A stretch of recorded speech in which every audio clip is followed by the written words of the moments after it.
Welcome everyone. It's so good to see so many faces, and before we even get going, I just want to recognize that everybody here has experiences and perspectives that are helpful to everybody else. So after we get going a little bit, hopefully going to lean on people here for their ideas, their thoughts, their questions. Also want to recognize that when this topic was submitted, it was a very different world. And so although the description says nothing about acculturation in a time of social isolation, that is certainly something that we want to be talking about. What kind of tools and what kind of things that we're doing as camps, hopefully inspire each other and give each other ideas, what people are doing, what they've got planned, what works in the past, no matter what happens in the world, and what we think might work better or worse going forward. So without further ado, I would love to just have our panelists introduce themselves, mention their camp, a little bit about their camp and the size of their camp. I think that can be relevant as we get going. And why don't we start with Cosmic Cowboy. Aloha, everybody. I'm checking in from Maui, Hawaii. I am the co-founder and co-lead of Camp Mystic, which will be having its 21st year on the playa at the next burn, or the next time we're all on the playa. And in terms of acculturation, our camp size is, we usually, lately over the last 5 years, we've been between 175 and 200. Last year, we kind of experimented going a little bigger to 250. And this year, we're going back down to 200 to, cap there, because of the Dunbar intimacy kind of thing that we like to keep. And I guess the thing that I thought I'd share at the beginning is just that we have 5 core values in our camp that kind of in our own way feels like it ties our culture together.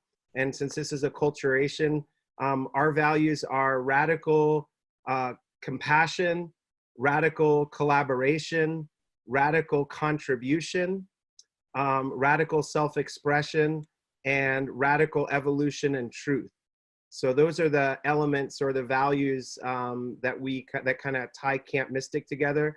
We're a bunch of healers and thought leaders and mystics, all kinds of different people from around the world. And we're very honored to be here. And thank you for having the symposium. Right on, welcome. I forgot to introduce myself, and as I'm doing that, I would love if you are in a theme camp, if you could go into the chat and say the number of people that are in your theme camp, so we have kind of idea of the size of the groups that you're with. And if you are not with a theme camp or have never been with a theme camp, or we're looking for an erotic chat site and are just here by accident, just say so in the chat. All right. I'm from Camp Pinkheart. This will be my 22nd year, the 10th year of Pinkheart. We try to keep our on-playa group under 100. So yeah, excited to be here. Oh, I'll say our concept is that we are a lighthouse for body, mind, and spirit. So we have a bright pink beacon during the nighttime, so you can recalibrate where you are physically, and the bright pink Esplanade camp, so you can kind of use that to get home if you're lost physically. We've got chilled ice water all day and night so that you can recalibrate your biology. And then we've got pink fur couches that look out over the open playa so that you can recalibrate your spirit if you get your mind blown. Now, I would love to have DragonFly introduce himself. Hey there, everyone. DragonFly from Camp LoveLand. This will be my 14th burn, and this is our 10th year on playa for LoveLand. And LoveLand, every year, has really tried to focus more and more on intentional, very small quantity, high quality gifts to the playa. And so we have a number of gifting stations that are open throughout the week where residents of Black Rock can come in and actually have like a really meaningful 20 to 30 minute experience with a Lovelander. And we really want people to have that be kind of a peak experience or an opportunity for them to say, wow, I had this surprising, beautiful gift. We've codified how we try to go about Burning Man with our LoveLand principles. I'll put it in the chat here. If anyone wants to look at that, I think it's an opportunity to kind of put your values out there in accordance with the principles and so on. Thrilled to be here. Thank you, DragonFly. Brenden from Glamcocks. Hi all, I'm Brenden. I am the San Francisco event lead for Glamcocks. We make up a very expansive camp of 350 people in about 5 main regions, including Seattle, San Francisco, LA, New York, and Australia, and then some people throughout the world in other places. We are a predominantly queer camp, and we throw drag shows, coffee during the morning, and workshops throughout the day. And yeah, excited to be here. Thank you, Brenden. Did Candyass make it back here? She's been pretty damn busy. Well, how about Ariel? Are you here? Want to be our jump in? I'm here. Hey, everybody. Oh. Great to see everyone's faces while we're in quarantine. I am in Berkeley, missing being with humans. And I run Camp Gender Blender. We are a community dedicated to creating a safe space for trans and non-binary people on and off Playa. And we also serve to educate. And we keep our numbers really low because part of being a safe space for trans and non-binary people is making sure that we really all know each other. So we always intentionally keep our camp below 50 people. And this will be our 12th year of Gender Blender and my 16th year on Playa. Welcome and thank you. And I do see Candyass, so introduce yourself. Hi, party peoples. I'm Candyass, also known as Candace Love. First burn was 1997. Been the mayor of the Blissfits retirement village for the last 3 years. It spawned out of Fandango Village. We are kind of the poster child for early on doing things so wrong, so wrong. Before there was ever a plug and play turnkey, you name it, name, I kind of marched my little ass into the org with a rat book and told on myself. So being part of a solution has been the name of the game. And in doing that, I kind of started the camp all over. We put very hardcore acculturation practices in play, and it's worked. And we get better every year.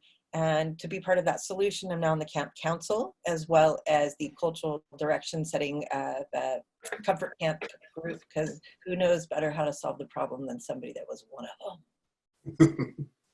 Awesome.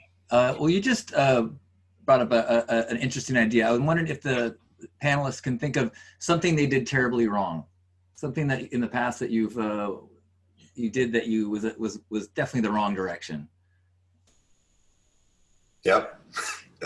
Do you want me to introduce myself? Oh my gosh, I missed you there. That's okay. We have a huge panel. My name's Swerve. I'm from Camp OpenHeart. I've only been burning 5 years. OpenHeart is a camp of 50 people. We try to keep it kind of divided into micro camps of 15 within the camp. So we kind of collaborate in a smaller community. We have about 150 people involved in our online community, and we kind of hail from Portland, Oregon, Reno, Sacramento, Santa Cruz, Los Angeles, some East Bay. And our camp is all about opening hearts, and we do that through ceremonial foods, small cacao serving, kava celebrations, and ecstatic dance. And then we have a hummingbird cocktail bar, airbrush body art, things like that. But the goal is really to have people come in and leave with warm, open hearts, big smiles, and to have smaller scale, more meaningful connections on Playa. And so that's who we are. And gosh, I think there's about everything that we've done really wrong, either in the last camp I led or in this one. I mean, isn't that the wonderful thing about Playa? It's a great place to make mistakes. But I think the biggest one usually comes down to some form of like not communicating.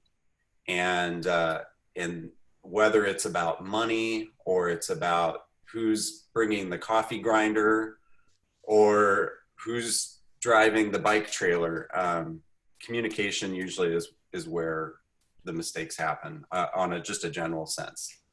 And they have varying degrees of, wreckage.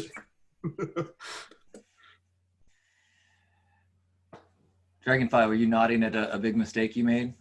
You know, I think one of the challenges we've had in the past, and this isn't for every camp, but is we used to have a much more flexible policy for having folks join us, especially, you know, we heard a friend of a friend wanted to come, and we found over the years to keep the container as tight as we want it. What we've instituted is in a sense, a buddy policy. And anyone that's brought into the camp has to be sponsored by someone that's already in the community. And while this can be a bit of a challenge to kind of help explain how Burning Man works or how LoveLand works, we found that doing a lot of that off playa acculturation and really having a friend and in a sense kind of a buddy really creates a much deeper on playa experience. And we used to not do it that way, and it really created some challenges. And now every burn seems to flow so much more effortlessly than they did in the past. And I'm glad we learned from that.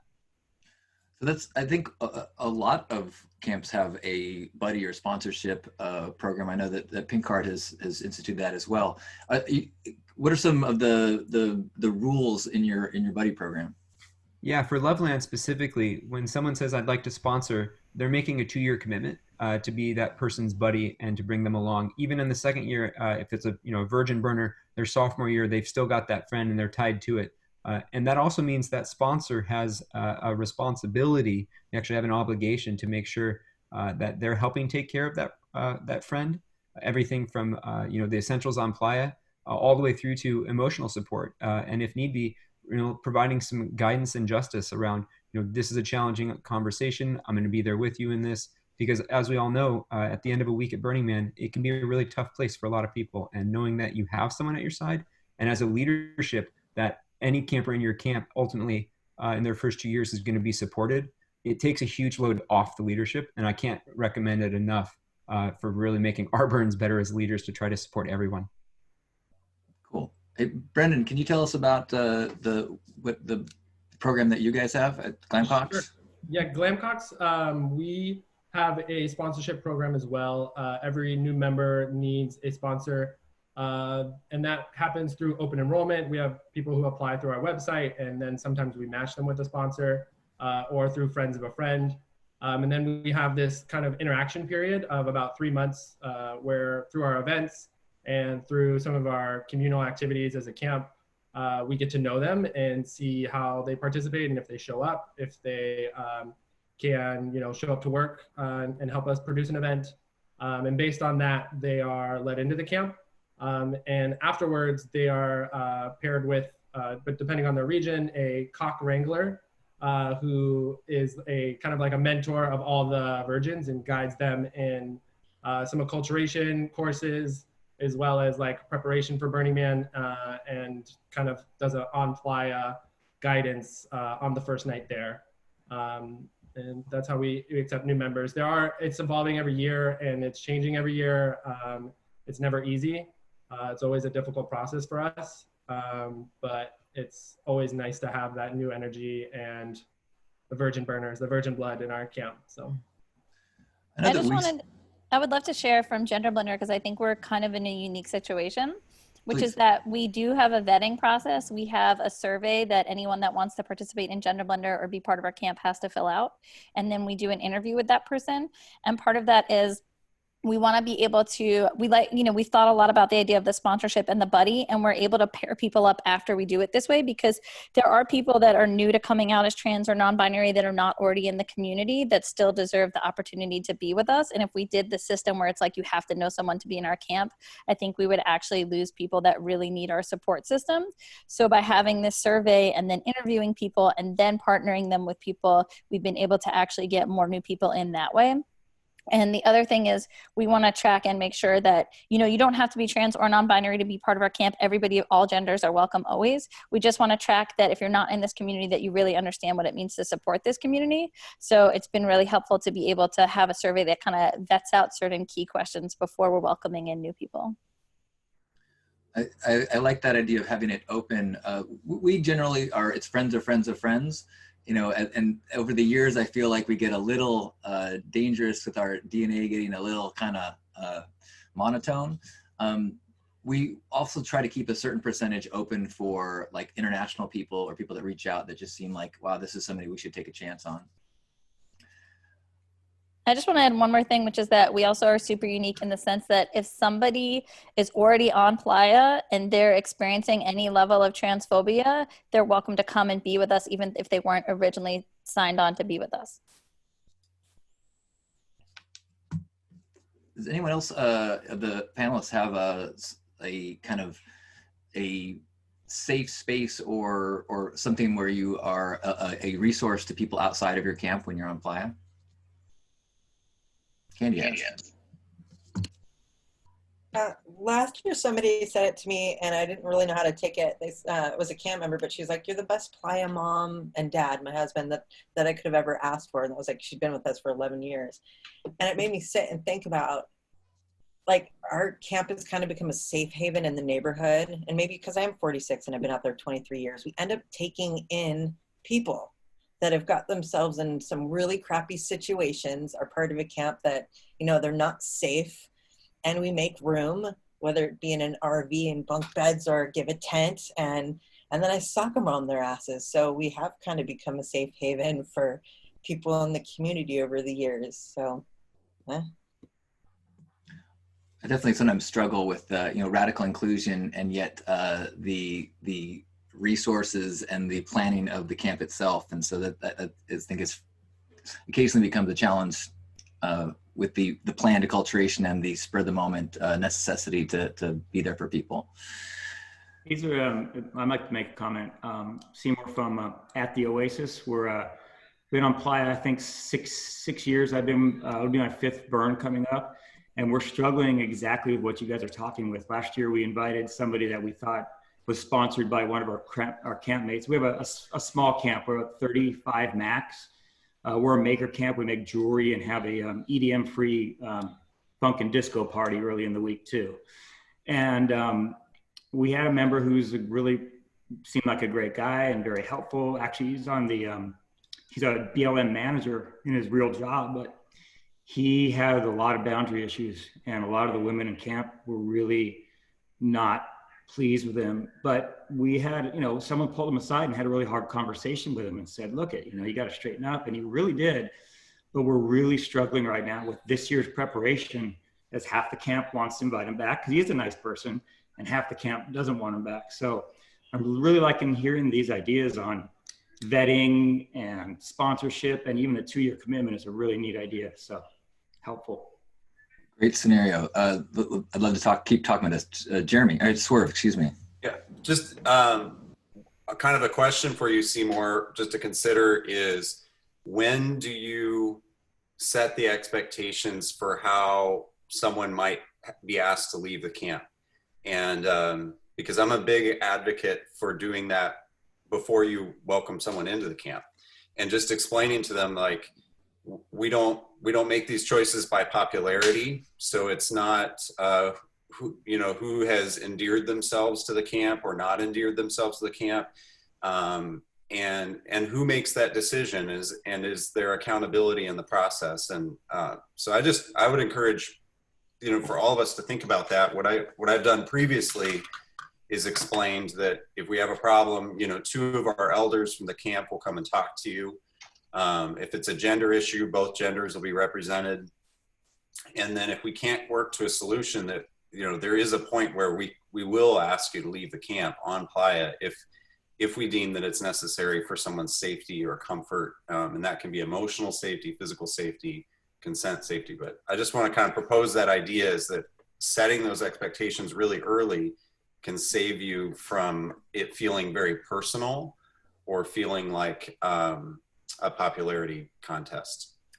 Yeah, that's a good point. That's exactly what we're struggling with. We're evolving. I mean, last year we had 4 or 5 people that were just invited by friends from all over the world. We're mostly in Los Angeles and Palm Springs area camp, but we have people from, Australia and Canada and other places too. And we had some people that just never showed up for their shifts, for their jobs, for our events. And, they're not getting invited back, but they were fringy people. I'm even not sure even how they came in, but we have a board of directors, I guess you could call it, with the, within our camp, that's kind of in charge of setting up the rules, the duties, planning all the events as we prepare for Burning Man. And it's been a big topic on this one person in particular because he is well liked by a lot of people. But so we're really, figuring out how we're going to include or exclude, people, him in this scenario, but for other people going forward for sure. So. Yeah. Hey, this is Cosmic here. One of our themes is radical evolution because, as a 20+ year veteran camp, we started off as a bunch of burners that were just pooling resources to have an amazing time on the playa. And then, eventually camp, it gets more intricate and more complicated and infrastructure. And, we're really into inclusivity. And we usually have 30 to 40% newbies or virgins, if not virgins to Burning Man, just virgins or newbies to Mystic. And we also have a sponsorship model where, you have a sponsor to introduce you because we want to make sure that there's a linking in values. And we also have like a manifesto that anybody joining camp signs that sort of outlines our values and who we are and what we stand for. And it's an attempt to get, and part of that is to make camp safe. And like you were talking about boundary issues. And we have a lot of different levels of support. So outside of your sponsor, once you're in camp, you always have a sponsor. So if you're having an issue, if you're feeling not like people aren't being friendly, or you have an issue, or you're confused, or you can always go to your sponsor. But then we have all these teams, and there's a team lead. And then we also, a few years ago, set up a camp counselor program. So we actually have camp counselors at all of our meals. And they're there, again, just for support, answering questions, to help if there's a shift that's been missing or something like that. And then, of course, the camp leads. So there's all these different levels. And, there's no really, I think we all know from Burning Man, like there's no perfect way to do this.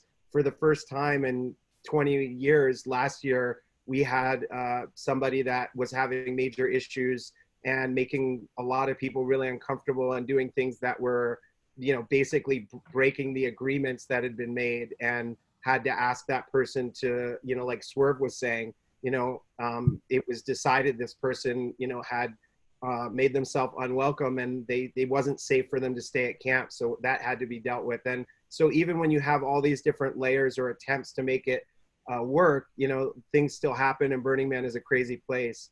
But I feel like, with, again, the theme that we have, acculturation, and what Ariel was saying about her camp, the more effort that's made in advance to just make sure that there's a bonding, a link, a unity in values, and a connection that's really human between people, I think that really helps. And it's really helpful to have it spec'd out really clearly. DragonFly posted a link to their camp's agreements, which are beautiful and worth looking at and stealing and copying. That it's, as you say, it's Swerve, you don't want to make it personal. It makes it tough. I've had situations where we stopped, had to stop somebody and say, hey, you're starting to cross the line, and they shipped up and became awesome campmates. I've had times when we say, hey, you're starting to cross the line, and we had to let them go. You can't sacrifice the safe container of your camp for a single person that makes everybody suddenly pull back their ability to radically self-express because they're worried about someone there. At the same time, I feel like you don't want to create such a safe container, such a safe space that people are afraid to radically self-express. So it's such, I got to have a safe space for people to communicate when people are getting close to the lines as well. We have a few questions, I think. Yeah, the stack is currently Rat Lady, followed by Kim Perkins. So Rat Lady, unmute and go ahead. There we go. It took me a minute. Hi, everybody. Rat Lady from Mobility Camp. I've been a camp lead there for 8 years. And the thing that we've found most helpful in heading off those kind of problems is to have a very specific code of conduct that includes what the penalties are for each violation. And it's evolved some to include things that you wouldn't have to think you'd have to include, like if you're driving camp equipment impaired, you will be asked to leave. But, you know, having everybody know from the get-go what's going on. And then if you do have reason to talk to somebody about something, they're much more inclined to go, yeah, you're right. I do remember that being said. And just for acculturation in general, I'm a really big fan of Africa Burn's 11th principle, each one, teach one. Thank you. Batcave.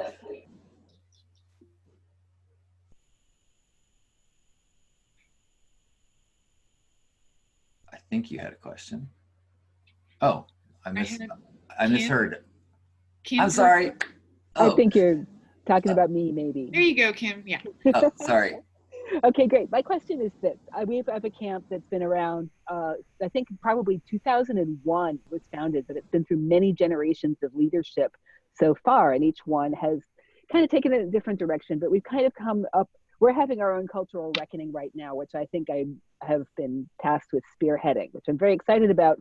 But part of it is that a lot of the people who are the camp elders are used to kind of a one-person charismatic leadership. You do what I say or you're out kind of leadership style. And that has been burning everybody out. Nobody wants to leave it. It's a huge shit show.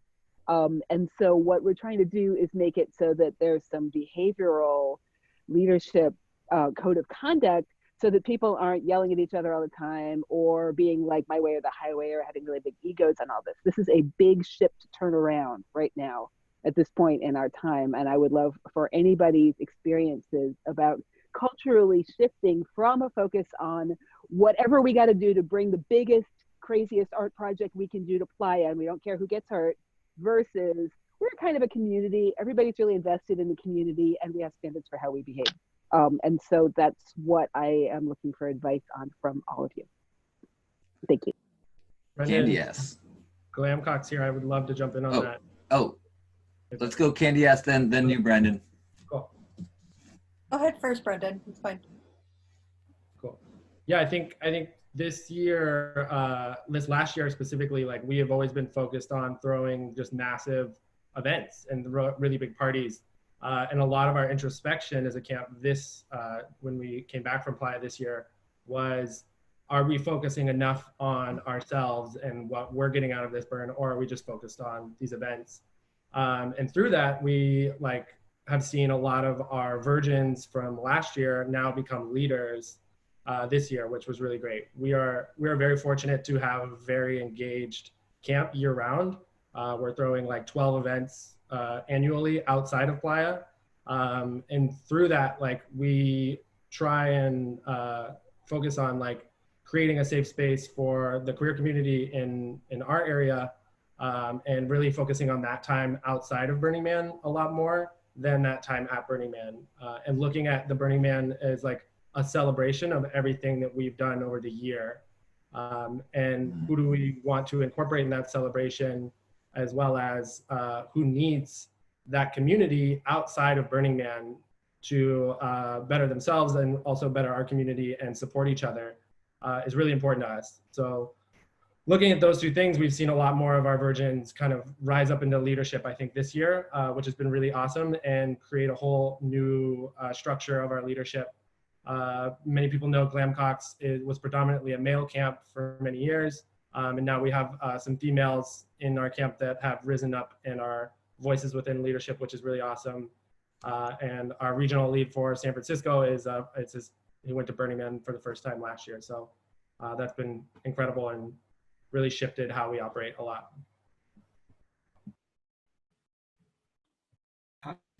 This will probably be a very extreme version for you, Kim. I was in San Francisco for 12 years, burner. I moved to LA, and I had some clients that were, high net worth people. We started a camp. I was the yes master, and then about 2 years in, I had to stand in that being a burner and going, what did I effing do? What did I do? Well, hail to them. My husband calls me the Burning Man Dom because I am no and why. Nobody gives a shit how much money you have. smack, smack, smack. But the reckoning that I dealt with at a time was I had to find a Zen place of thank you, we're complete, and shape up or ship the F out. A lot of those people went to join camps like Caravansical, and you know, they've circled back. It's been years. And you know, some that are, they call themselves burners, and they really are now. We started to lay down the law. I basically said, we're going to start from scratch. This is my camp, and it's not really my camp. There's about 4 of us that really, you know, come to the decisions. But as a core competency of the camp, we've made it a big, valuable point that money has nothing to do with it. That and really it is what we've been talking about today, and the thematics of transactional exchanges are really at the root of the issue. Things like, you know, things became more convenient that were out of our camp's personal control. There were things that we needed to dial back and do, but being able to fly into Burning Man and have an RV delivered. Well, like one of the things we set up on our camp then to deal with that kind of, that stature, I guess, or person was great. Here's all the things you do on the front end of camp, all the shifts you do on the back end of camp. If you want to be part of the camp, if you miss a shift, you won't be invited back. Furthermore, you have to volunteer outside of camp to be of service to the community. No, now, you know, and that was it. Hard line. People are now rangers and EMTs or temple guardians or lamplighters, and they love it. And that has been a line for us of, you know, and how to deal with those conflicts. Whether it's somebody that's been around for years, or whether it's, you know, somebody that has a high net worth that thinks that their money talks. It's us as the camp mayors to do the smackdown in a very, you know, soft edged kind of way of knowing why, and the way that tact is the ability to tell somebody to go to hell, and the way they look forward to the trip. They either fall in or fall out. So I wanted to ask about how much of the acculturation that the panelists are committed to happens before Playa, and how much you have on Playa, and does that acculturation on Playa apply beyond your campmates into the people that visit your camp? DragonFly, you want to chime in on that? Sure, happy to. One of the things, we throw 2 parties throughout the year. One of them is in Stockholm and one of them is in Los Angeles. And one of the things we do at the door is it's an expectation. We actually lay it out, and it basically says, we're here to revel, and let's do it with style and class. And it just has a couple key lines. And we really encourage people, as they're paying to come into the party, just take a moment. And we really literally encourage every single person, just take that opportunity to read in.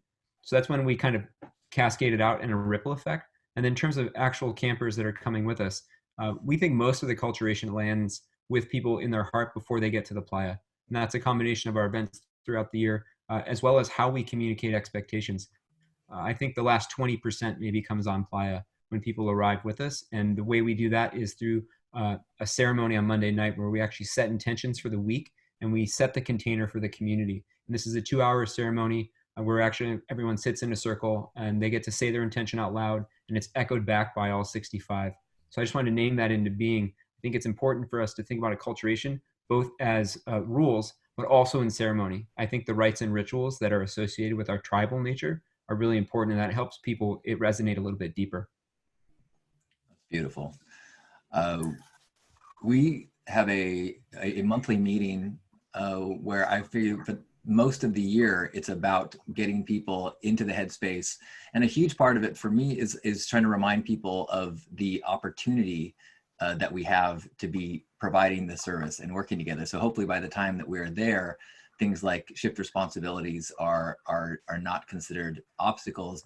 We're super excited to be able to do that. And that's also part of trying to keep that education of people. You know, we still try to provide a huge service to the Playa, although there's a lot of people who over time start to feel like, I kind of want to chill now. I want to just, you know, enjoy my burn. Well, hopefully if over the course of the year, we are excited about the opportunity, in the grand scheme of history, that we actually can do this, try to get people on board. And then on Playa, we also have a Monday meeting, but most of it happens off Playa. How about you, Cosmic Cowboy? Yeah, let's see. Well, there's a few things at the beginning. I didn't really mention some of the things. Like Mystic is really, we try and be very interactive on the playa. So our art car is the Mystic Flyer, and it has DJs roaming the playa almost every night. And inside is like a lounge, and there's also a time travel experience where participants can go on this meditative audio journey to travel through time. So it's like, to us, we're trying to transmit our art all throughout the playa. And we have a big Wednesday night truth and beauty party, which is like, it begins with an intentional masculine feminine ceremony, and then it turns into a ecstatic dance DJ party all night. And then Tuesday to Saturday we have a speaker series, which is yoga, breath work, again, ecstatic dance more in the mornings, and then speaker series on themes that are mind, body, spirit based, and that goes on all week. But to pull it all off, we've got literally hundreds and hundreds of shifts. And so over the last few years, we've been dealing with what Burning Man has as well. Like, I remember driving up on the road to, Gerlach and I forget what year it was, but it was the first time when I saw the sign. I've been going since '98, and it said Burning Man event sold out. And it was a trip, because you could go up to the gate, but prior to that, pretty much up to Friday, and get a ticket. And so, since then, it's an issue. People have to try, some people want to go to Burning Man, but it's not easy to get a ticket, or, you have to really destine yourself to be there. And I feel like if you do, you're there. But so we, because we wanted to curate our camp and not have it get too big, we've only got so many slots. And so in terms of the acculturation, we've shifted into what we're calling pillarship. And we have these 5 pillars, which are related to those values I talked about: compassion, contribution, collaboration, self-expression, and evolution and truth. And so when somebody wants to join camp, they actually will sort of align to one of those pillars. And then there's certain teams inside each of those pillars. And so what it does is it allows the team lead and the pillar person to connect with every individual that wants to be a part of camp, and make sure it's a fit. And then that's how they register for camp, because we didn't want it to be a popularity contest, or we didn't want a few people that are the leaders of camp to just decide. We wanted to make sure that everybody, I guess the way we said it is, you're either a party goer or a party thrower. And because we all feel like we love participating at Burning Man, we're all party goers, but we wanted the people that are in camp to be party throwers. We wanted you to really be excited to contribute and give your talents to the playa. So that's how we've sort of dealt with it. And this will be actually the first year that we're officially using this pillarship model. But it definitely lends to a lot of interactivity before playa, so that people feel really like they're a part of the tribe, they're a part of the community. And we're totally in alignment with DragonFly in terms of intentionality. I feel like one of the things that everybody says Burning Man is magic, and I feel like one of the things that describes the magic is the synchronicity. And to me, the synchronicities that happen at an obscene level at Burning Man is the result of so much intentionality. So many of us consciously wanting to open our hearts, and it becomes this incredible experiment of cultural consciousness that I really feel like is greatly improving and elevating our planet. And so we're just trying to, fuel that flame. So with all this communication, oh, go ahead, Brenden. Yeah, and on that, like, a lot of these conversations around acculturation and preserving culture in camps is great, but we, as part of Glamcocks, we also have found that it's not so much about preserving our culture from that previous year, but more being open to it evolving to something new each year. And we have we're very lucky to be able to throw events and get a lot of people to show up.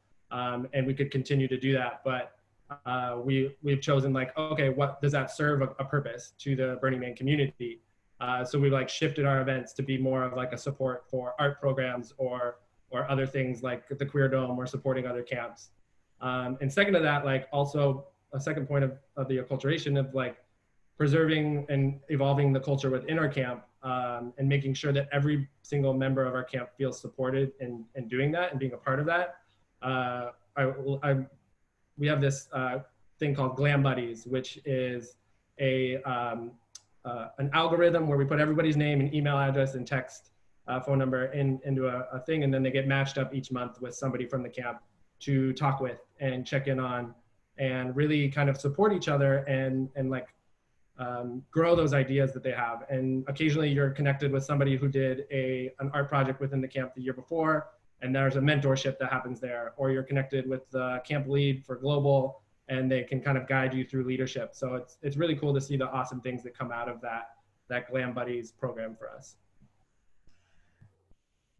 Oh yeah, I want to chime in also and just say a lot of what we do happens off Playa as well. Like our acculturation is definitely off and on Playa, and part of that is because we have some people that are definitely a part of Gender Blender that economically we know they're not going to be able to make it every year. I think my camp we are on the low income scale. Often a lot of us are on low income tickets just because of the communities that we represent, the marginalized communities that we represent. So a lot of what we do actually exists off Playa, and we have some people that are Gender Blender for sure, and they don't make it to Playa every year. So we have to make sure that we're doing acculturation both on and off Playa. And another big thing for us is also being a part of the queer community and working with camps like Glamcocks and Beaverton and Comfort and Joy, and creating the Queer Dome, the first ever queer-centered psychedelic harm reduction space. And so for us, a lot of our acculturation is also, what does it look like to be partnering with other camps? What does it look like to be expansive in what it means to be a gender blender? So with the with this communication off Playa, what are some of the tools that people are using? Is everyone using Zoom? What do you do for the people that are less technically connected? We sometimes have people that we have they've got like a Facebook sponsor that has to give them the updates that they don't actually look at.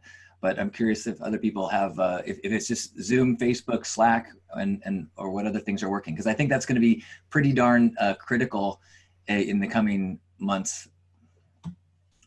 Swerve. I mean, just in short, it's kind of part of our onboarding process is saying you don't have to be on Facebook to be a part of our camp and to be connected, but you do have to make an effort to participate using Zoom or Slack. And we do some hand-holding at the beginning, and that's acculturation. That's what it is. It's welcoming people into the community. It's saying we're gonna open the door for you. We're gonna help you walk through it. We're gonna help you learn the ropes. But right now, especially, I mean, we just backed out of a regional, and we're likely not coming to Playa this year. So for us, it's like critical. There's really no way around it. And hearing someone's voice is so powerful right now that I really think if you've ever struggled to get people to use Zoom or pick up the phone, they might be open to it right now, because we're all starved for human connection. And so I think it's a really powerful time. People are open to change for different communication methods. Not everyone's excited about Facebook, and so that's fine, but there's so many good tools. I really feel like this is an opportunity for us to take our on Playa connections and strengthen them off Playa. Muppet, can you, I think there's a lot of people playing by the rules and putting questions in. Yeah, so there's a couple things going on. I'm not sure if people have direct responses to what the conversation or a new topic. So I had Jezza wanting to hear more about how to, sorry. Jezza, you had a question about how people manage the acculturation piece. Jezza, if you want to unmute. No, maybe the question was answered. We had Sergio said they had a question. I think it might be related to this discussion. Yeah, it is. Hi, everyone. Sergio from Spectrum, small little camp. And then also previously Disco Chateau, which was a 175-person camp, which I think I recognize you, Trixie. Hi. So I had a question in terms of, at the specific level, each camp has its own set of cultures and values, yes? And then there's the larger organization, because we are all involved in one large community, which is Burning Man. So as camp leaders, how do you fuse or how do you acculturate virgins, more importantly, into the 10 principles of Burning Man? And because the principles are operating principles, if we really look at them. So the way in which you operate at Burning Man is going to be distinct from the way in which you operate in the default world. And just wondering is like, what are camp leaders doing to ensure that when they step on playa that they know that, like, okay, default world, this world, and what does that look like? And then how do those pair with your internal values that you're setting up for your theme camp? I just want to say something about that, because for me, it's not, I don't think of this as such a separation. It's like, I actually think this is one world. It's not like you get to Burning Man and you should be behaving a certain way. It's like you should be behaving on these 10 principles all the time as much as you possibly can. So I don't think of it as that. And in addition, Gender Blender has like a lot of extra principles that I think are really valuable and important that I really think everyone should be doing. Like, we have a consent principle, we have an anti-oppression principle, we're committed to teaching around social justice, around ending racism, about what does it look like to really create a radically inclusive space, ending homophobia and transphobia. And so these are part of our principles and our practices and part of our acculturation. And so for me, it's not like you come to Playa and you behave one way and then you get to be differently in the world. It's like you come to Playa to get to explore and experiment, but you should be behaving with these principles all the time. So it doesn't feel that separate. We have a part of the reason for our sponsorship program is that person is going to make sure that you are up to speed with the 10 principles. Then I highly recommend a video series by a guy named Halcyon that's available on YouTube that gets into the principles quite a bit, that I often recommend to people. But I also think that as a camp, we try to, some principles more than others, we try to role model those things. And so we explain, like, the reason why we do certain things in camp is because we want to demonstrate gifting. And so, like, when we give away stickers, we don't put stickers out on the table for people to take, because that feels like people just getting swag. I encourage people to meet someone, connect to them, and gift them a sticker. And it's just like, in the process of doing that, trying to explain the magic of gifting and how that can happen. And same with, one of the reasons why we do vegan ice cream with gluten-free cones is because it's something that pretty much anybody can have. It's a radical inclusive food for the most part. Now, there's different ways that I think that each camp can practice those things, but I think that's one of the opportunities for a theme camp, is to teach through what they do. If I can stack up, we have somebody in our camp who took on the leadership position of acculturation and was, she's a lifelong burner, whatever that means, but and she wrote an acculturation manual that we all signed off on, and this is something that we give to other people as they come in.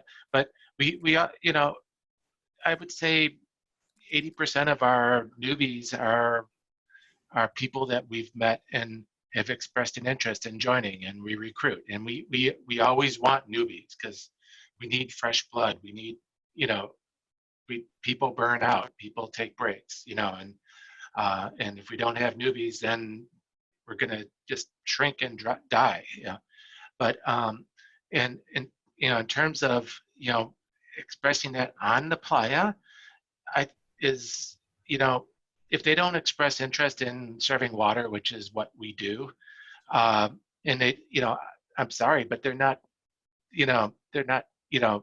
I'll help them understand what our shtick is and how we, our gift, but participation is everything. I'm like, okay, which team lead do you want to work with? Because we got, the kitchen maven and the bar maven and power and water and all this other stuff, and we're self-organizing this way. You pick the group you want to work with, and on the Playa itself, we went to day managers, where somebody's managing, somebody's responsible for the 6 or 8 or 10 people that are on board to volunteer that day. And that way I don't have to, because I don't want to be there. You know, I'll be there my day, and I'll be there, you know, and ultimately if something happens, they'll find me and I'll deal with it. But we're sort of, I really breed a family style. You know, we're all in it together. We're all valuable. We all have our roles, the newbies and the veteran burners, you know. So it you know, all sets up. I want to just like put the stack up right now. Someone, sorry, I didn't see a name from Comfort and Joy, wanted to share some perspective, and then after that I want to go to Ketsia. So that's the stack right now. Thanks. Oh, am I up next? Sorry. Yes. Hey, it's Josh from Comfort and Joy. I'm not good with all that technology stuff. I'm just using the organization's email handle or whatever this is handle here. Just wanted to share a couple thoughts here is in regard to just the onboarding part. We have a committee called the Happy Camper that handles a lot of the onboarding and part of the acculturation piece. We do have in San Francisco city work parties. People can participate in those and kind of acculturate that way. There's also like a multi-hour kind of slide deck presentation that people can zoom into, or they can also take part in person as part of our acculturation, and that kind of contains the years of knowledge we've built up. And of course, as our partners at Glamcocks had mentioned, is the in-city events, which are now just kind of reduced, not as many of them. And I will say in terms of those off-ply collaborations, hi Ariel, Gender Blender, love you, is we have a thing called the Velvet Cabal that brings a lot of our late night promoters who have a footprint in Burning Man and the queer community together. We try to come together with intention every couple months to share stories and network around our practices, and also just to make sure we don't step on each other's feet in terms of the events we're producing here in San Francisco. And lastly, just I think one thing is probably becoming a value through the lens of this whole COVID thing is being a not-for-profit corporation, because looking at seeing if we can qualify for those SBA loans and grants to get us through if need be. Anyways, some rambling things. I'm gonna mute back. Thank you. A number of people have mentioned the significance and the importance and the value of Caveat's book, The Scene That Became Cities. It is gorgeous. It is the best thing written about our culture. It's fantastic. Can't recommend it highly enough. All right, then I think we had a question from Ketsia.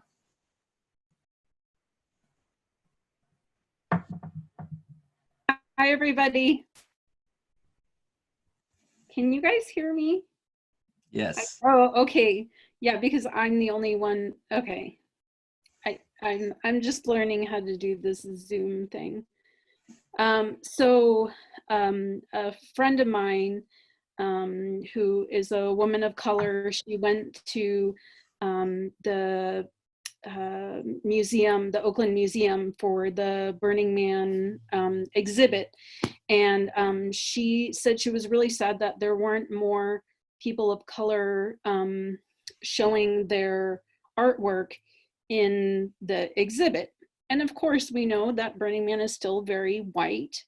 And I'm just wondering, what are people doing to make it more racially inclusive? Yep, that's it. Swerve, did you want to jump on that? Sure. Because I'm in the middle of establishing a new camp and a new camp culture, I felt like this was an opportunity to really dive into that. And if you want just a quick reference, any of you that are on Facebook, if you're a theme camp leader and you're a member of the cultural redirection setting Facebook group, I think there was maybe 1,200 theme camp leads in there, and you do a search for race, you'll find several threads, and the comments got into the hundreds. And the reason I point you to that a little bit is just to get a perspective of how diverse the views are within Black Rock City, and how how many different ideas for how to address this are, and they're not all in agreement.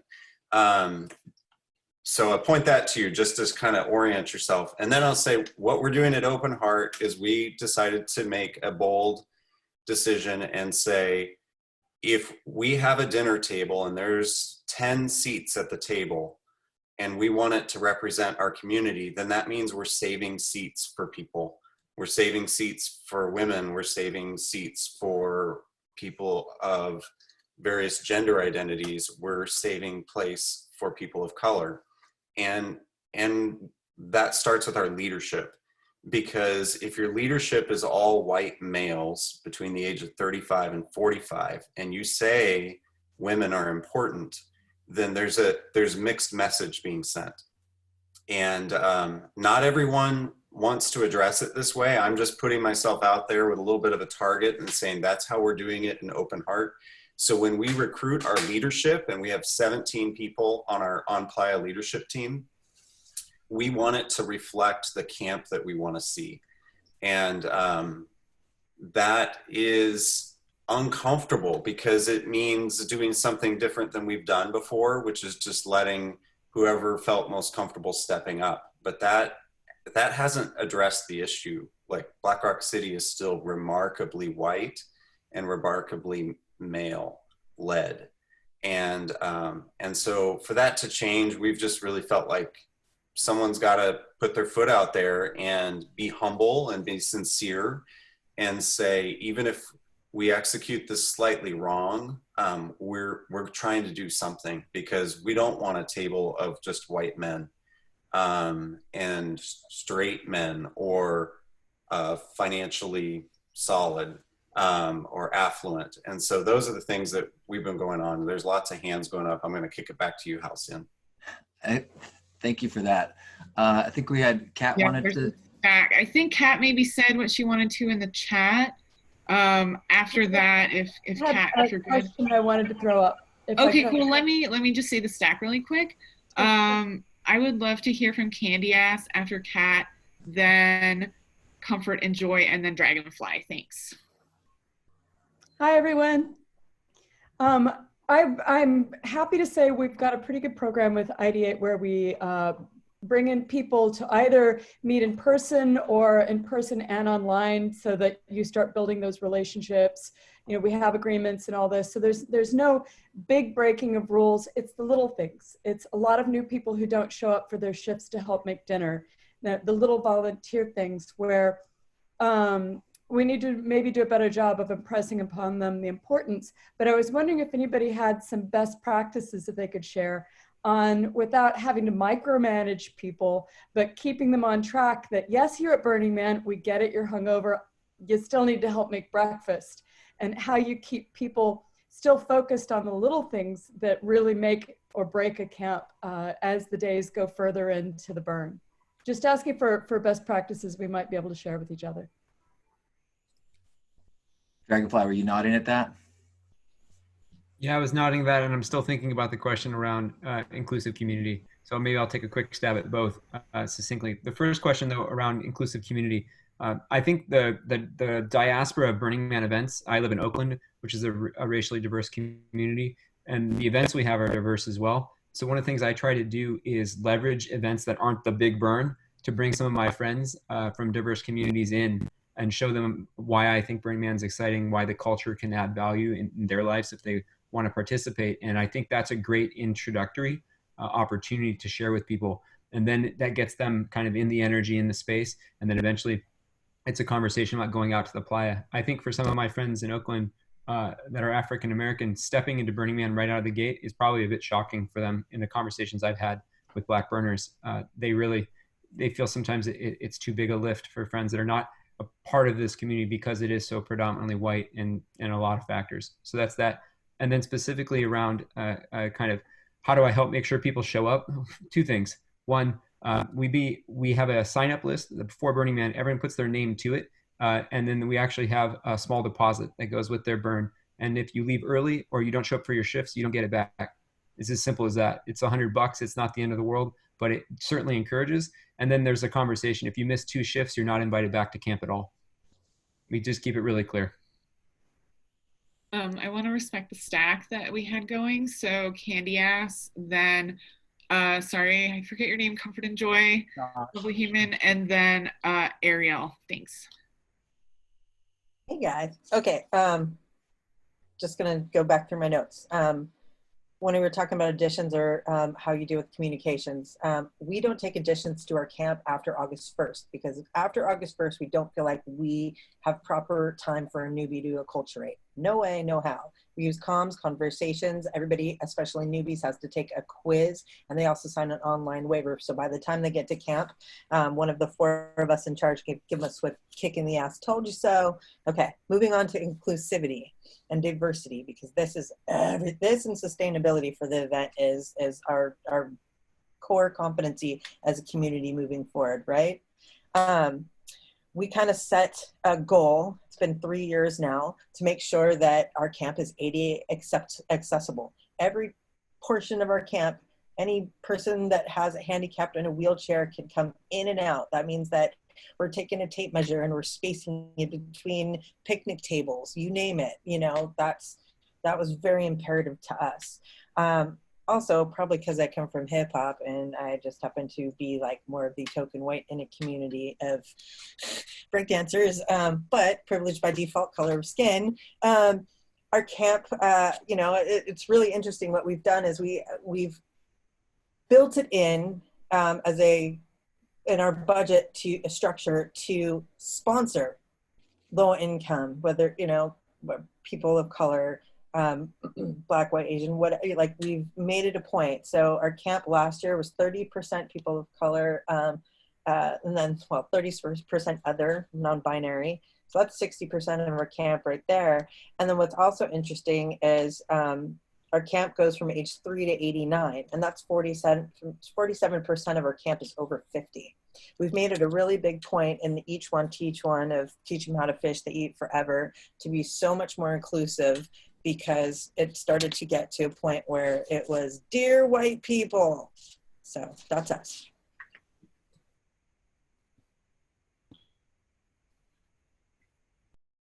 Comfort and Joy. Hey, it's me. I know I'm a bad boy. I didn't follow the rules where you set up your own profile, something or other. So my apologies, Joshua here. A couple thoughts here. You know, I'll vacillate between Comfort and Joy and just me as an individual.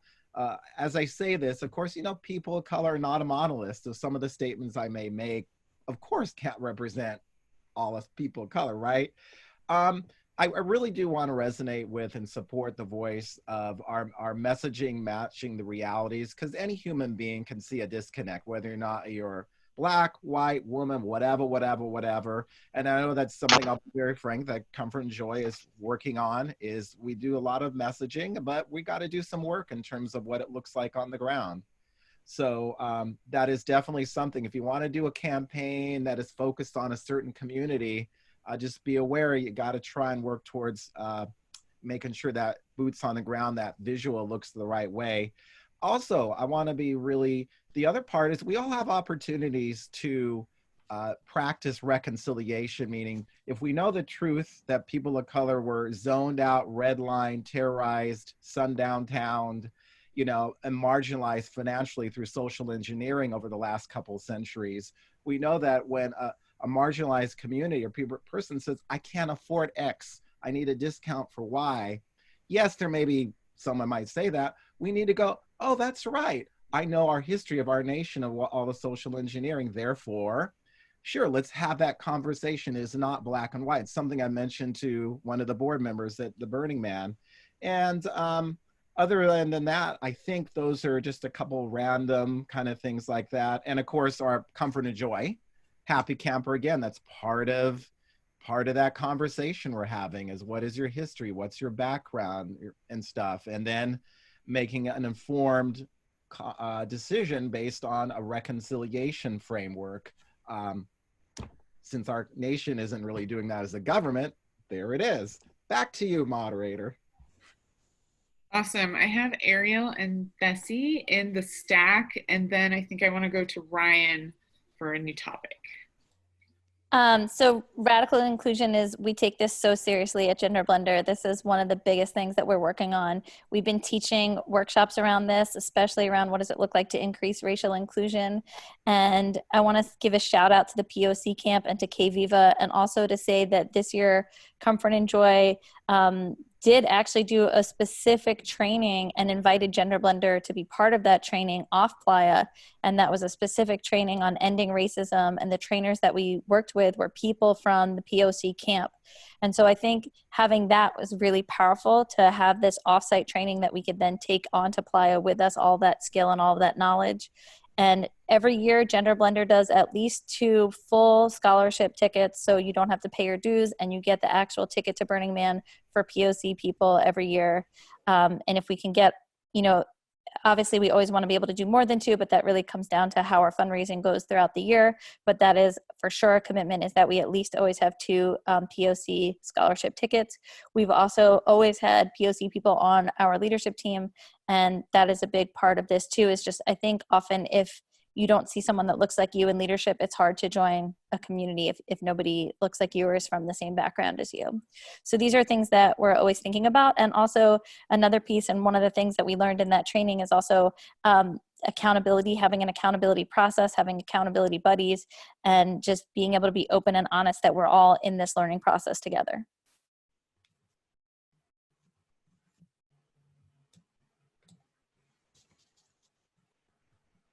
Thank you. I think Tessie, is it me? Yeah, okay. Yeah, thank you. 2 comments. One was about the racial and other types of inclusion.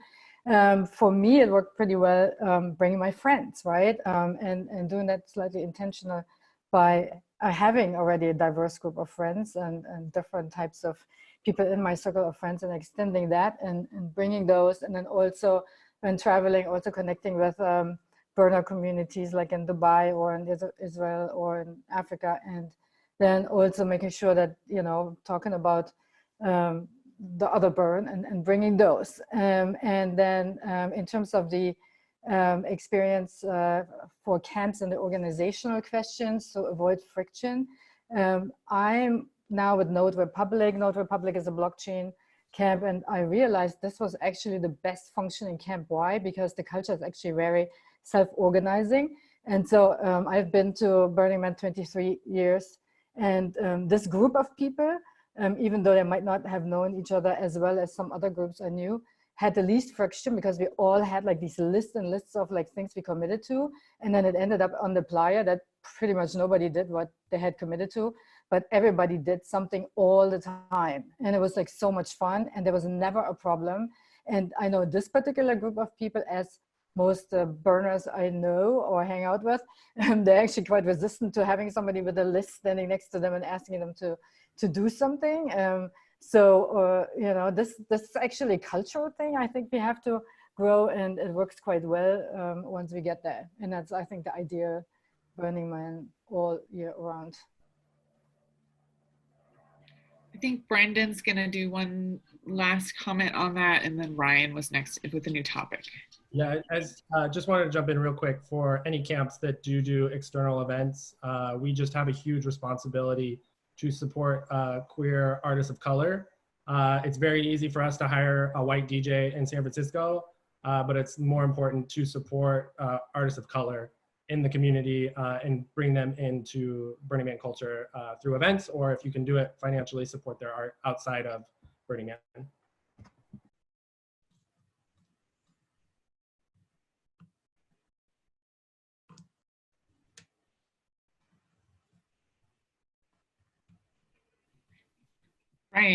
Ryan, go ahead and unmute and speak.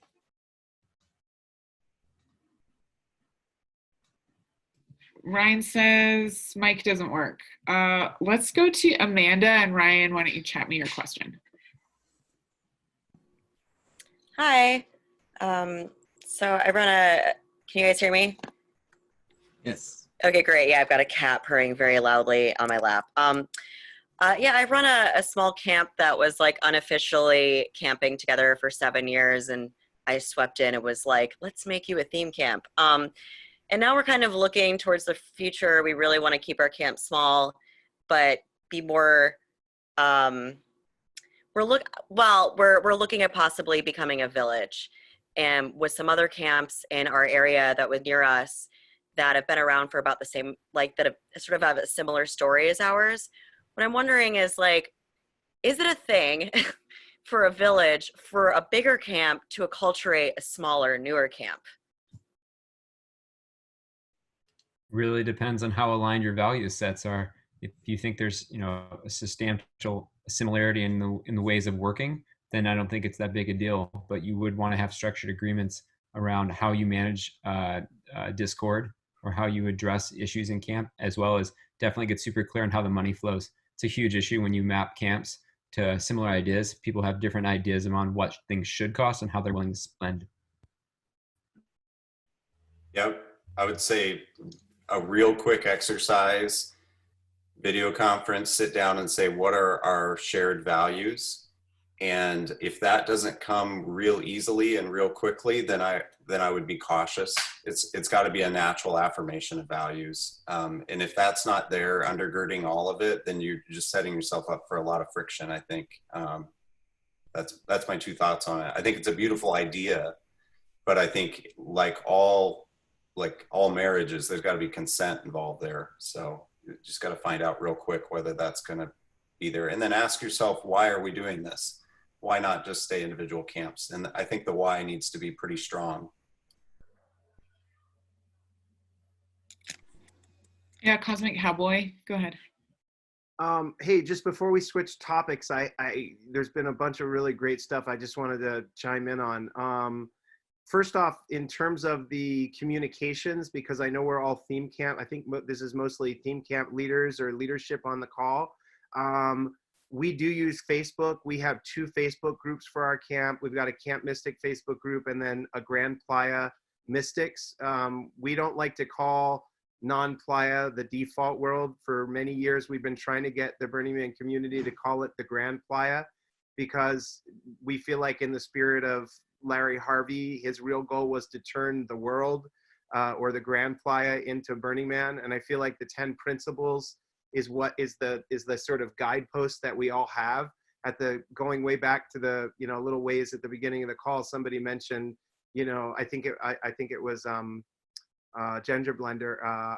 She was talking about how she tries to not have that much of a distinction between Burning Man on the Playa and the Grand Playa. And I think that the 10 principles really give us an opportunity to live that. Of course, it's always going to be a little bit different and unique when commodification is 100% almost out of the picture and we're all not working and we're on the playa, but you can still live the principles wherever you are. Somebody just did a poll today where they were saying, is Burning Man happening? What percent? And my answer was Burning Man is 100% happening, because today we're doing the Theme Camp Symposium. You know, like, to me, this is Burning Man.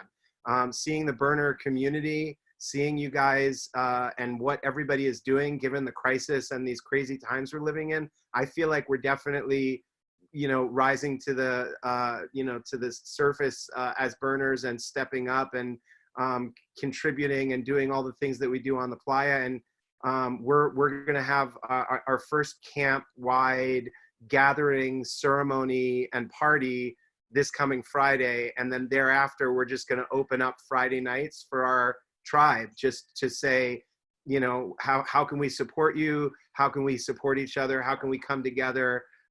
So those are all efforts. So to me, Burning Man is happening 100%. I would love it if it's safe for all of us to gather in and build and co-create Black Rock City in 2020. I don't know if that's going to happen. We'll have to see. But I know that if it is safe, there's going to be plenty of us that will contribute to that.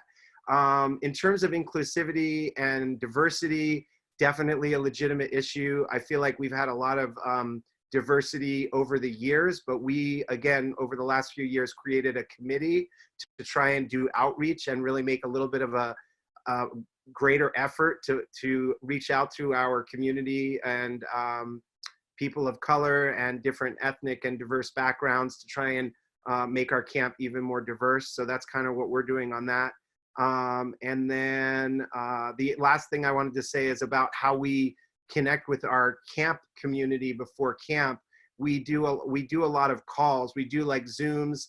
Our council, which is the governing body and management of our camp, has a monthly call, and then we communicate on Slack. And then the camp itself and our community, we use the Facebook groups and pre-playa phone calls with the team leads. So just wanted to touch on all that. Thank you.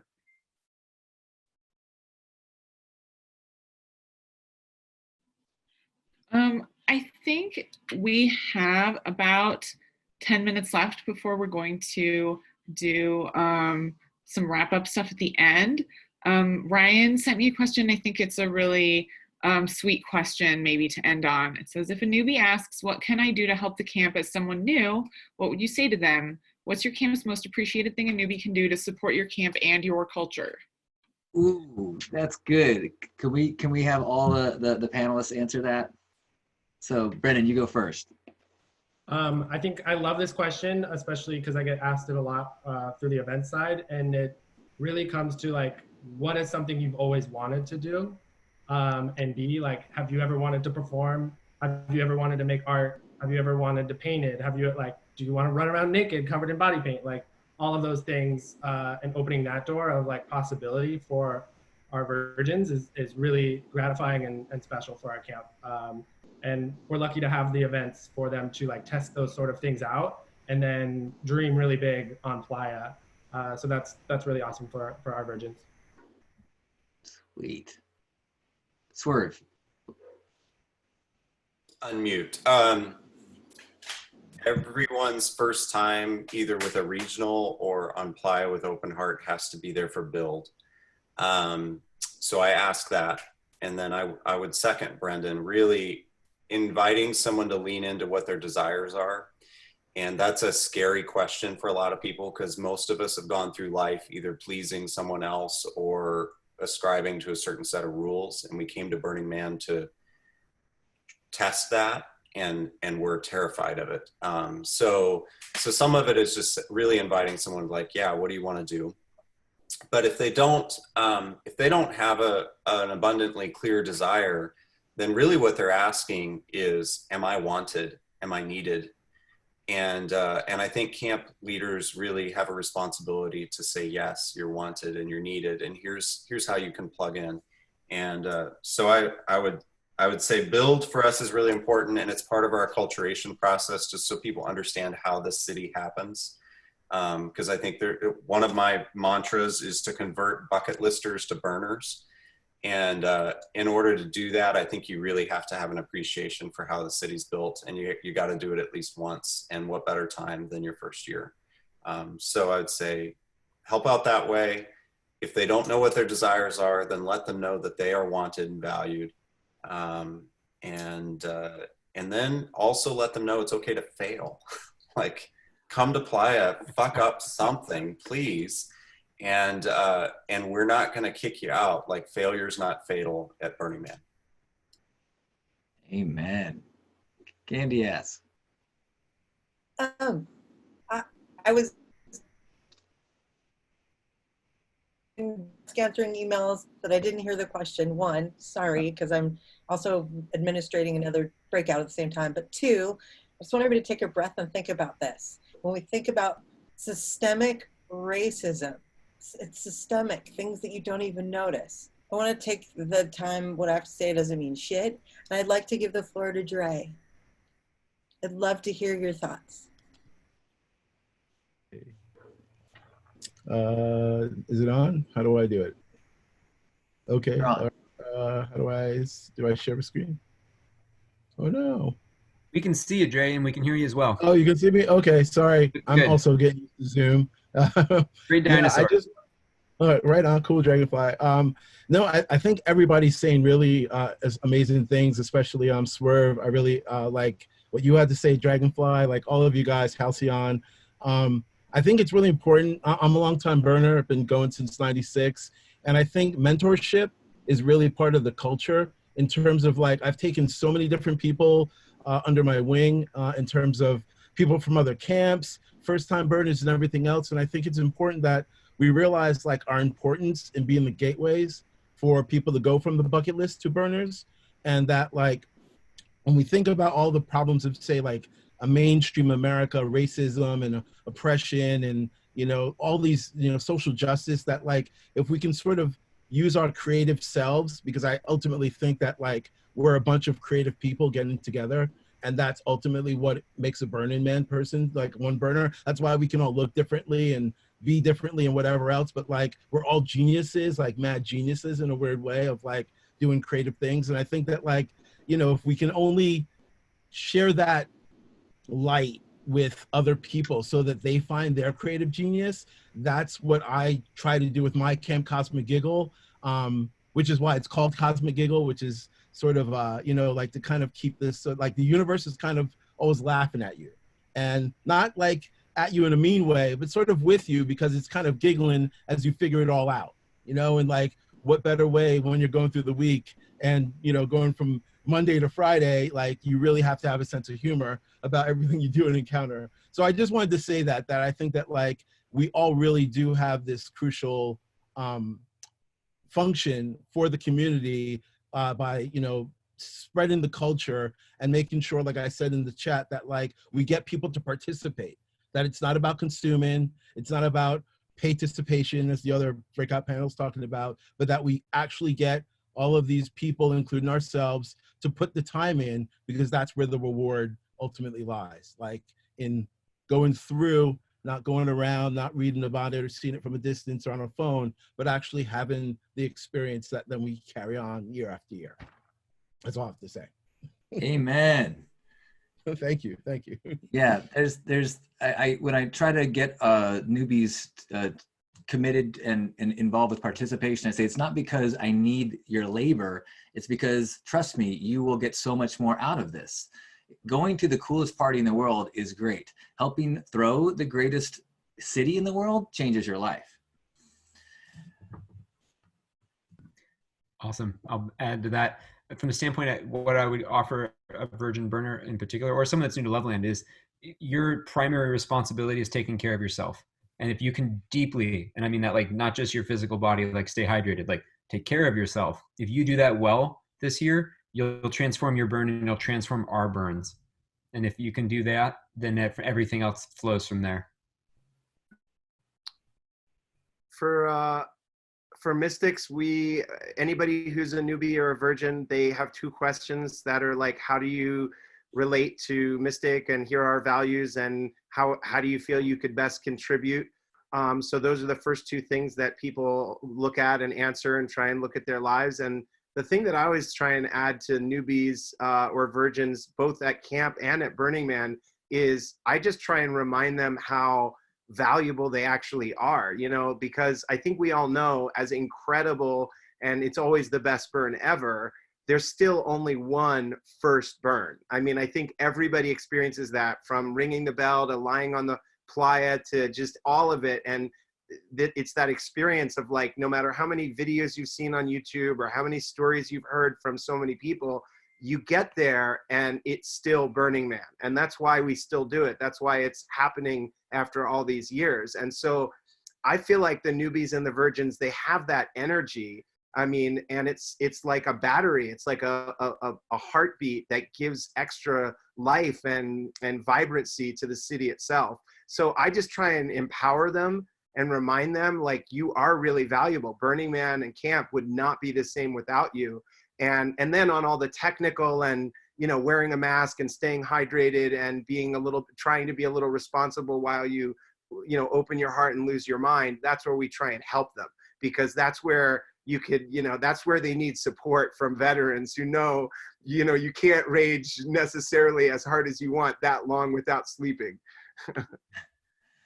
Right. What makes the camps work, what makes the city works, is when people find the magic inside them and they contribute to it. I know there's nothing that, it's not when a newbie figures out the culture of the camp and then executes according to the plan that makes it work. What makes it work is when the newbie gets the vibe, gets what we're trying to do, understands that we only have a single Pantone color, and if you vary from that, I'm gonna be upset. But then just takes their passion and goes with it. So, oh, you know, I want to work on the lighting. I want to work on this. I want to, in a way that the original vision had nothing to do with it, but the vibe, when they take it in that direction, find what's missing and add to it, that's the newbie win for me. Ariel, did you want to jump in on that one? Sure. I'll just say I really agree with everything that everyone said so far, and it's all about finding the newbie's passion and placing them in something that they're passionate about. And also, you know, we have mandatory shifts for everybody, so they'll automatically have some way that they can be participating. And then some of the highlights that I just want to share are I've seen versions, DJ, when we've done our Boss Gender Blender Beaverton collaboration, I've had newbies get up on that amazing Boss car and just be there DJing, and that's like one of my highlights, is seeing newbies like really step up into miraculous ways. And also build and tear down, I think, are really great ways for people to get involved. We have a mandatory breakdown. We do it on Sunday morning before the temple. Wake up at 8, and you got to prepare from your first meeting. We say you're going to be up at 8 the night of the burn, so don't go hard on burn night. And if that's a problem, you're not camping with us. We have the same policy. We start at 10 a.m. hard start. You're not there, you're in trouble. And everybody knows burn night's the night you don't go your biggest. Yep. Well, I see people starting to flee our gathering. So I want to make sure, do we have any last lingering questions we need to get in? I think we're good unless someone has like a really short 30-second thing, and then I have a little housekeeping items. Okay. Candyass, I see you. I just wanted to let you guys know that the survey that went out today that Marianne mentioned, that has been put into the Slack and it's on the Theme Camp Symposium page, closes at 7 p.m. So if you have feedback, to get your feedback in. Two, something that we did in our camp that is amazing, we requested that everybody do the camp survey squad, and they freaking loved it. And out of the 17 camps I mentored last year, a couple of them did it too and made it mandatory and said it was the best pub crawl they ever did. Third, if you're looking for help with your camp, to grow your camp, you need advice, the camp program, Camp Advisory Mentorship Program through Camp Support, we're here for you. Just reach out to the camp support at burningman.com. We are also looking to build our teams, and we need to diversify. So if anybody would like to be part of Camp Support, the Camp Council, we've got lots of roles to fill. We need to grow that too. So, okay, done. There is also a second feedback form about specifically feedback, how you think the symposium went.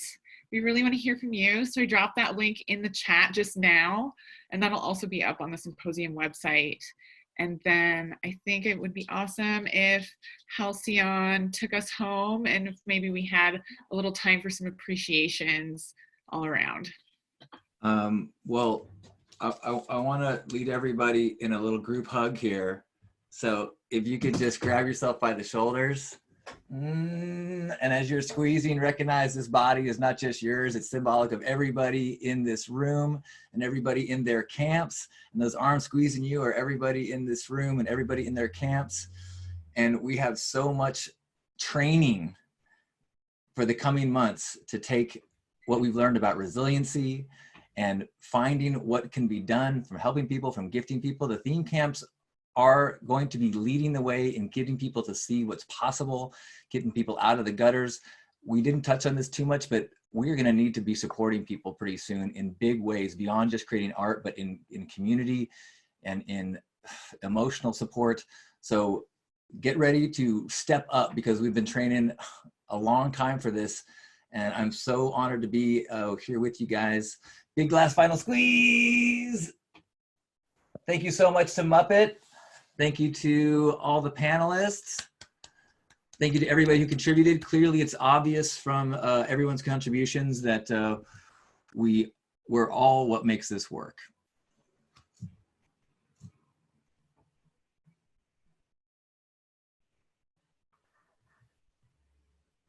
Amazing. Thank you, everybody. If anyone wants to unmute and offer up any last appreciations, popcorn style, now's the time.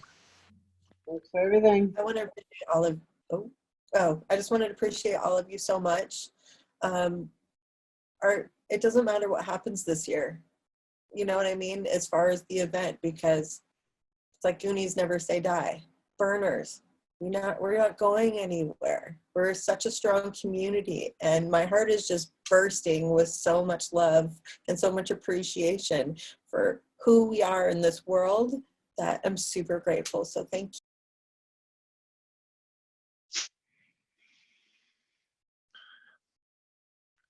Can I speak up? Yeah. I just want to say that you guys, I mean, I came into this day stressed out from everything else that's happening. And it was like, oh my, I'm not gonna get my head into this, into doing this Burning Man thing. It's the hardest thing in the world to get out of the now. And, you know, you really, you know, you've given me inspiration to get through this freaking application one more time and understand what's happening. And, you know, I'm missing the hugs. I am, you know, the hugs are the one thing that I can, about Rock City, that you never know it until until it's gone. And we don't know that it's gone, but that's not today, you know. It's like, so. We love you. You're safe. Thank you. Yeah. Thank you from Camp Cool Off. This has been a really great session. I think that we covered a lot of really important things, and it's my hope that more people around the world could have communication like this and talk about these really important things on a daily basis to get us through this tough time and to learn so many things from this experience and what we can get out of it. So anyways, I appreciate so much being part of this community, and I hope to see you out there this year, and if not, I'll see you next year. Awesome. Love you, Callie. Thank you all for your words. Halcyon, you pointed out kind of in our pre-meeting that you asked, you know, how many of us are meeting with our camps digitally right now, going through these isolating times. And I think we didn't touch much on that today, but certainly the need is there. You know, like 30% of the people from OpenHeart have been laid off or furloughed in the last 3 weeks. And we don't know that until we ask. So asking questions of people, asking them, saying, how are you? Do you have employment? Do you have what you need? Are you feeling lonely? Are you struggling with alcohol again? You know, those personal questions really just dipping in. We have people who are struggling with mental health and isolation, and those could seem like a bunch of negatives, but they're also just opportunities for us to be our very best selves to each other. And so thank you for inspiring that, Halcyon, and thank you for each of you theme camp leaders for being people that just go above and beyond. And I think you're going to make a big difference in more than just a couple people's lives in the next couple weeks. So thank you. Hey, just want Josh, Comfort, and Joy wanted a big shout out for everyone holding space. Also, Swerve, thanks for mentioning about the reality of financial impact. Comfort and Joy raised $5,000 for our food pantry to support our community, and we've got some volunteers going out to give out food and stuff. So thank you for surfacing that part. Love you all. You're all such an inspiration. Thanks, everybody. We're going to close it down now. Burn on. Guys, Everybody. thank you. Right. Love you.